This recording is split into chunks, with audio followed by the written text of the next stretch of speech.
Hello everyone, welcome to Internet Learning. Hope you all are doing well. So today we are going to discuss the topic rates of plate movement of class 11 geography chapter number 4. So अभी तक हमने ये देखा कि जो अर्थ के ऊपर tectonic plates हैं, जो लिथोस्फेरिक प्लेट्स हैं, वो कंटिन्यूसली मूव कर रही हैं। वो पास्ट में भी मूव कर रही थी, वो आज भी मूव कर रही हैं एंड फ्यूचर में भी वो मूव करती रहेंगी। हमने अलग अलग बाउंड्रीज देखी, convergent boundary, divergent boundary, transform boundary. तो अब हमें ये तो समझ आ गया है कि ये जो प्लेट्स हैं उनमें कुछ ना कुछ मूवमेंट हो रही है, बट कितने तेजी से मूवमेंट हो रही है, क्या रेट है इस मूवमेंट का, कितने किलोमीटर ये प्लेट्स जो है एक दूसरे से दूर जा रही हैं एक साल में। खैर किलोमीटर नहीं जाती हैं, जो मूवमेंट है वो बहुत ही कम रहती है, बट स्टिल कि अगर ये मूव कर रही हैं तो कितना डिस्टेंस ये मूव कर रही है, तो उसके बारे में हमें समझना जरूरी है। The strips of normal and reverse magnetic field that parallel the mid-oceanic ridges help scientists determine the rates of plate movement. देखो, जो हमारा मिड ओशनिक रिज वाला हमने पार्ट पढ़ा था उसमें हमने देखा था कि किस तरीके से जो ओशन है, ओशन फ्लोर पे कंटिन्यूसली इरप्शंस होते हैं, जिसकी वजह से फ्लोर जो है उस पे नई क्रस्ट बन रही है। तो यहाँ पे क्या हो रहा है, ये लावा इरप्ट हो रहा है यहाँ पे एंड इस तरीके से वो यहाँ पे जम रहा है। तो इससे क्या हो रहा है, मिड ओशनिक रिजेस बन रही है एंड ये चीज़ कंटिन्यूसली हो रही है। ये हमने ये देखा था कि किस तरीके से सी फ्लोर जो है स्प्रेड कर रहा है।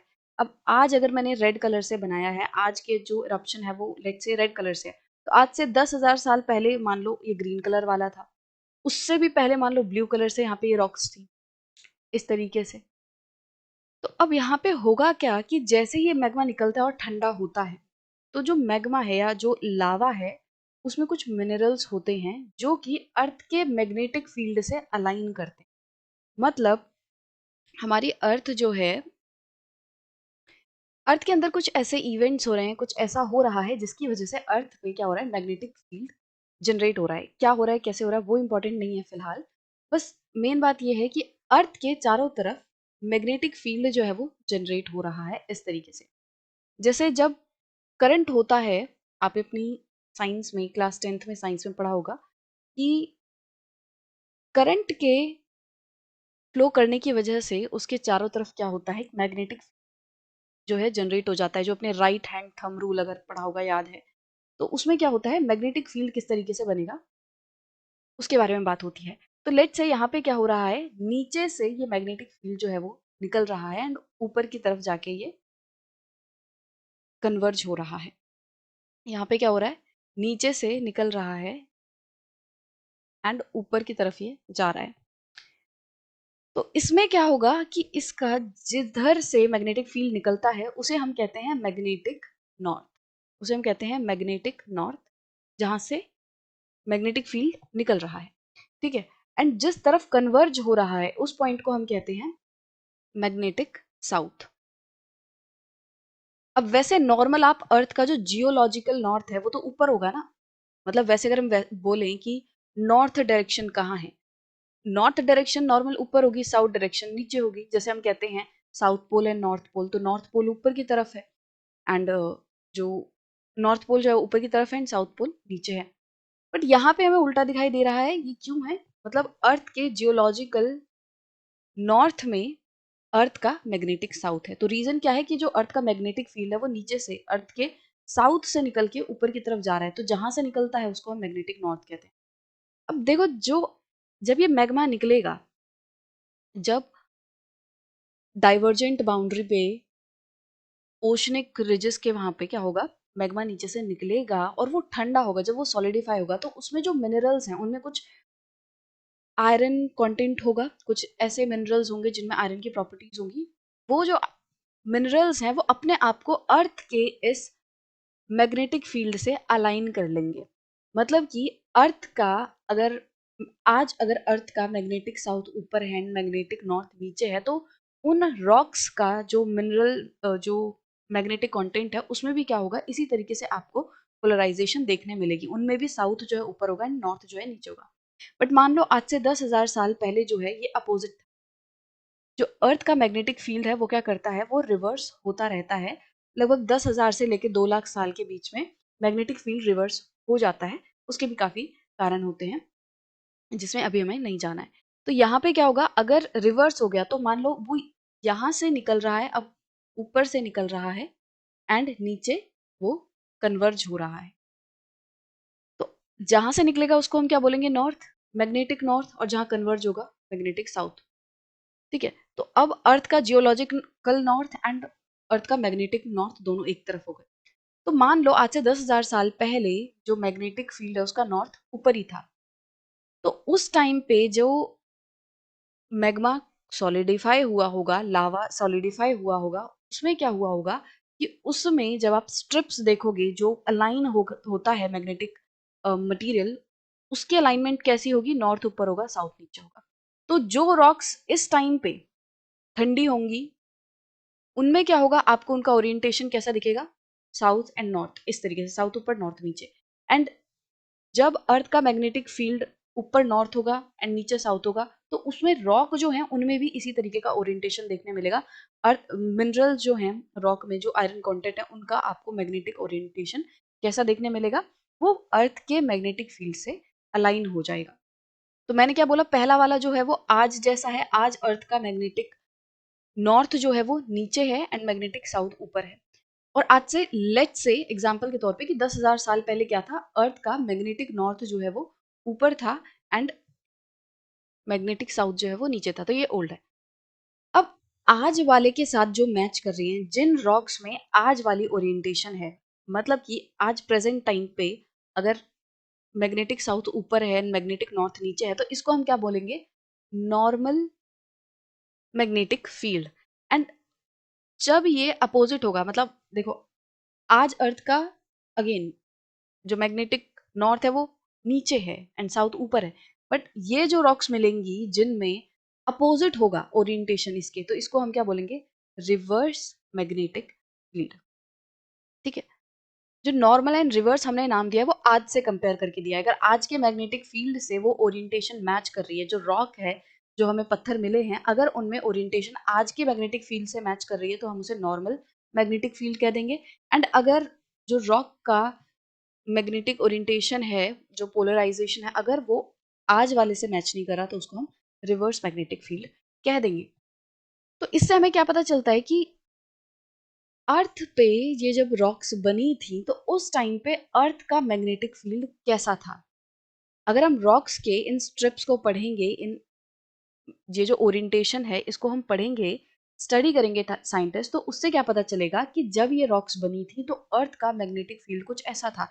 एंड काइंड ऑफ मतलब एक वो रिलेशन बनाते हैं साइंटिस्ट की, अर्थ का मैग्नेटिक फील्ड जो है इतने टाइम में चेंज होता है एंड ये स्ट्रिप्स जो है वो इतने टाइम में चेंज हो रही हैं। ये जो रिवर्स एंड नॉर्मल में चेंज आ रहा है कि एक डिस्टेंस पे हमें नॉर्मल ओरिएंटेशन वाली रॉक मिल रही हैं, फिर एक डिस्टेंस पे हमें रिवर्स मैग्नेटिक फील्ड वाली रॉक्स मिल रही हैं, दोनों तरफ सेम रहेगा। तो इससे क्या साइंटिस्ट को समझ आएगा कि ये जो प्लेट्स हैं वो कितनी तेजी से एक दूसरे से दूर जा रही हैं, क्या रेट है इनका। तो जो स्ट्राइप्स होती हैं, जो कि मतलब जैसे जेब्रा क्रॉसिंग होती है, ब्लैक वाइट, कुछ ऐसी स्ट्राइप्स जो हैं वो रॉक्स पे बनती हैं मैग्नेटिक फील्ड की वजह से। एंड उनको जब साइंटिस्ट स्टडी करते हैं, वो दोनों तरफ देखते हैं रिजेस के, कि रिज के लेफ्ट वाली रॉक्स में किस तरीके से स्ट्रिप्स हैं, राइट वाली रॉक्स में किस तरीके से स्ट्रिप्स हैं।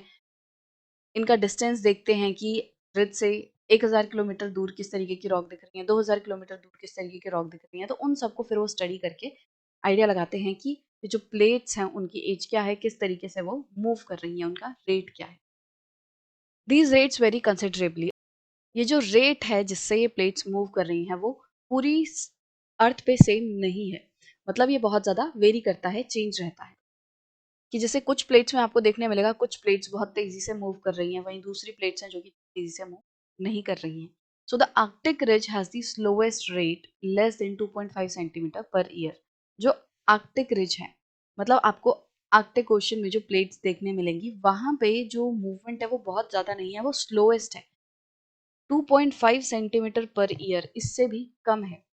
मतलब वो साल में लगभग 2.5 सेंटीमीटर ही मूव कर रही है या इससे भी कम। इसका रीजन क्या है, देखो जो पोल्स होते हैं उन पे सेंट्रीफ्यूगल फोर्स जो है वो बहुत कम होता है। तो सेंट्रीफ्यूगल फोर्स का जो थोड़ा बहुत असर पड़ता है, जैसे हमने एल्फ्रेड वेगनर वाली थ्योरी में पढ़ा था कि उन्होंने एक रीजन दिया था कि पोलर फ्लीइंग फोर्स जो है वो भी अपना रोल प्ले करती है इनको मूव कराने में। तो भले ही वो मूव कराने में बहुत ज़्यादा रोल ना प्ले करती हो, बट वो रेट को कंट्रोल करती है कि पोल पे जो प्लेट्स रहेंगी वो बहुत ज़्यादा तेज़ी से मूव नहीं कर पाएंगी। The East Pacific rise near Easter Island in the South Pacific, about 400 km west of Chile, has the fastest rate more than 15 centimeter per year. तो ईस्ट पैसिफिक में अगर आप देखो, सो यहाँ पे है Pacific plate, and Pacific plate में क्या हो रहा है, पैसिफिक प्लेट के साउथ ईस्ट में आप देखोगे यहाँ पे, और चिली से कितना दूर है, वेस्ट चिली से, चिली की अगर वेस्ट में जाओ मतलब, तो 3400 किलोमीटर दूर अगर आप देखोगे तो यहाँ पे है ईस्टर आइलैंड। यहाँ पे कहीं ईस्टर आइलैंड आपको देखने मिलेगा। नाज़गा प्लेट एंड पैसिफिक प्लेट जो है यहाँ पे इंटरेक्ट कर रही हैं। तो ये जो प्लेट्स हैं इनकी मूवमेंट क्या है, ये बहुत तेजी से मूव हो रहे हैं। साल में 15 सेंटीमीटर ये प्लेट्स मूव कर जाती हैं। इनकी जो मूवमेंट है वो सबसे तेज है इस पॉइंट पे। तो सारी प्लेट्स जो है उनकी स्पीड अलग अलग होगी। ये जो जितनी भी प्लेट्स हैं जो कन्वर्ज हो रही हैं चाहे डाइवर्ज हो रही हैं, सबकी स्पीड अलग होगी, एंड पूरी एक प्लेट में भी अलग अलग होगी। जैसे हमने देखा यहाँ पे कि पैसिफिक प्लेट का ये वाला जो हिस्सा है यहाँ पे स्पीड तेज है, हो सकता है ऊपर स्लो हो, यहाँ पे स्लो हो। तो बेसिकली जो रेट है वो बहुत ज़्यादा वेरी करेगा। हर एक प्लेट का हर एक पॉइंट पे अलग अलग रेट आपको देखने मिलेगा इनके मूवमेंट का। बट हमने सबसे स्लोएस्ट की बात की कि आर्कटिक में जो प्लेट्स हैं वो बहुत स्लो मूव करती हैं, लगभग 2.5 सेंटीमीटर पर ईयर या उससे भी कम। एंड यहाँ पे जो पैसिफिक प्लेट पे ईस्टर आइलैंड वाला पार्ट है, यहाँ पे प्लेट बहुत तेजी से मूव कर रही हैं, जो कि है 15 सेंटीमीटर पर ईयर की स्पीड से। सो यहाँ पे अगर एक और एग्जाम्पल लें तो आप देखोगे इंडियन प्लेट जो है वो यूरेशियन प्लेट में सबडक्ट कर रही है। तो ये सबडक्शन अभी भी हो रहा है, एंड यहाँ पे क्या है, हिमालयाज है। तो इस सबडक्शन की वजह से क्या हो रहा है कि अभी भी हिमालयाज की हाइट बढ़ रही है। तो लगभग 5 मिलीमीटर पर ईयर के हिसाब से हिमालयाज की हाइट बढ़ रही है। तो इससे ये हो क्यों रहा है, क्योंकि Eurasian plate and Indian plate जो कन्वर्ज हो रही है वो लगभग 5 सेंटीमीटर पर ईयर के हिसाब से इनकी मूवमेंट है। मतलब कि प्लेट्स जो है वो 5 सेंटीमीटर पर ईयर के हिसाब से मूव कर रही हैं, हिमालयाज की हाइट जो है वो 5 मिलीमीटर पर ईयर के हिसाब से बढ़ रही है। तो बेसिकली इस तरीके से जो रेट है वो पता लगाया जा सकता है। तो यहाँ पे इन्होंने एक जरिए की बात की है कि जिससे ये ओशनिक मतलब रिज को पढ़ते हैं, समझते हैं, उस पे जो मैग्नेटिक फील्ड है रॉक्स का उसको समझते हैं, उससे आइडिया लगाते हैं कि किस रेट से ये प्लेट्स दूर जा रही हैं। दूसरा भी देखो, एक मैंने आपको हिमालयाज़ वाली बात बताई कि जो माउंटेन्स हैं उनकी हाइट किस तरीके से बढ़ रही है, उससे भी प्लेट्स कितने तेज़ी से मूव कर रही हैं उसका पता लगाया जा सकता है। तीसरा, सैटेलाइट्स की मदद से, सैटेलाइट्स जो हैं जैसे जीपीएस सिस्टम वगैरह है, उससे पता लगाया जा सकता है कि ये जो मूवमेंट है वो कैसे हो रही है, कितनी तेज़ी से हो रही है। बाकी और भी जो डिवाइसेस हैं जो अर्थ पे ही लगा के उससे मूवमेंट का पता लगाया जा सकता है। तो बहुत सारे मशीन्स, टूल्स, उनकी मदद से साइंटिस्ट रेट्स को मेजर करने की कोशिश करते हैं कि किस तरीके से जो प्लेट्स हैं वो मूव कर रही हैं। तो आई होप कि आपको ये टॉपिक जो है क्लियर होगा।